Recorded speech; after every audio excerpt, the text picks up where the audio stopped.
अंतर्राष्ट्रीय योग दिवस के मौके पर प्रधानमंत्री नरेंद्र मोदी की ये तस्वीरें खास रही। साथ ही साथ अंतर्राष्ट्रीय योग दिवस के मौके पर ये जो संबोधन प्रधानमंत्री नरेंद्र मोदी का रहा, ये भी खास रहा। इसमें योग की खूबियां बताना, साथ ही साथ ये बताना कि कैसे युवा ज्यादा संख्या में योग के साथ में जुड़े हुए हैं और क्या कुछ फायदा योग का जीवन में होता है। बड़ी बात यह कि तीसरी बार प्रधानमंत्री बनने के बाद, यानी कि तीसरी बार देश की बागडोर संभालने के बाद प्रधानमंत्री नरेंद्र मोदी ने जम्मू कश्मीर को चुना। श्रीनगर में डल झील के किनारे योग करने को चुना। हो सकता था बहुत सेफ जगह भी चुन सकते थे, दिल्ली में बैठकर भी योग हो सकता था, लेकिन प्रधानमंत्री नरेंद्र मोदी ने जम्मू कश्मीर पहुंचकर, श्रीनगर के लोगों के बीच में पहुंचकर वहां योग करके पड़ोसी देशों को भी सीधा संदेश दिया है और जम्मू कश्मीर के लोगों के साथ भी कनेक्ट रहकर ये संदेश दिया है। क्योंकि आने वाले वक्त में विधानसभा इलेक्शन होने हैं और इन सब के बीच में लोगों के बीच में मौजूद रहना पीएम मोदी का बताता है कि प्रायोरिटी कैसे जम्मू कश्मीर है।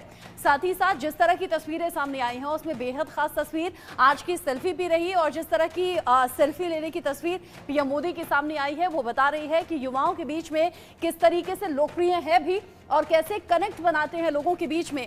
ये जो खास तस्वीर है इसी का मैं जिक्र कर रही थी। यहाँ किसी का मोबाइल पीएम मोदी ने थामा हुआ है, क्योंकि मोबाइल देखकर अंदाजा हो सकता है जो बैक कवर था वो इन्हीं में से किसी युवा का था और यहाँ पीएम मोदी के हाथ में वो मोबाइल और उसी से सेल्फी लेते हुए वहाँ कुछ महिलाएं भी थी, कुछ युवा थे, उनके साथ में सेल्फी लेते हुए पीएम मोदी नजर आए। देखिए ये वो तस्वीर है और आज मुझे लगता है ये पिक्चर ऑफ द डे रहेगा, वीडियो ऑफ द डे रहेगा। प्रधानमंत्री नरेंद्र मोदी ने बता दिया कि युवाओं के बीच में लोकप्रिय है भी। अंतर्राष्ट्रीय योग दिवस का ये मौका भी था।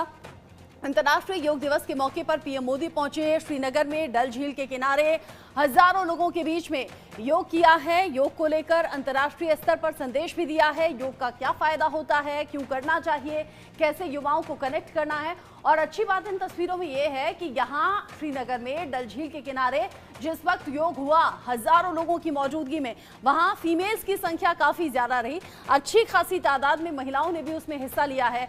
यहाँ युवा थे, यहाँ महिलाएं थी और हजारों की मौजूदगी में प्रधानमंत्री नरेंद्र मोदी ने अंतर्राष्ट्रीय योग दिवस पर योग का संदेश भी दिया और जम्मू कश्मीर के लोगों को जो करोड़ों की सौगात दी है वो तो अलग है ही। इन सौगातों के बीच में ही ये दौरा बड़ा खास माना जा रहा है। अब चूंकि ये जो कार्यक्रम था ये समापन की ओर और संबोधन प्रधानमंत्री नरेंद्र मोदी का रहा।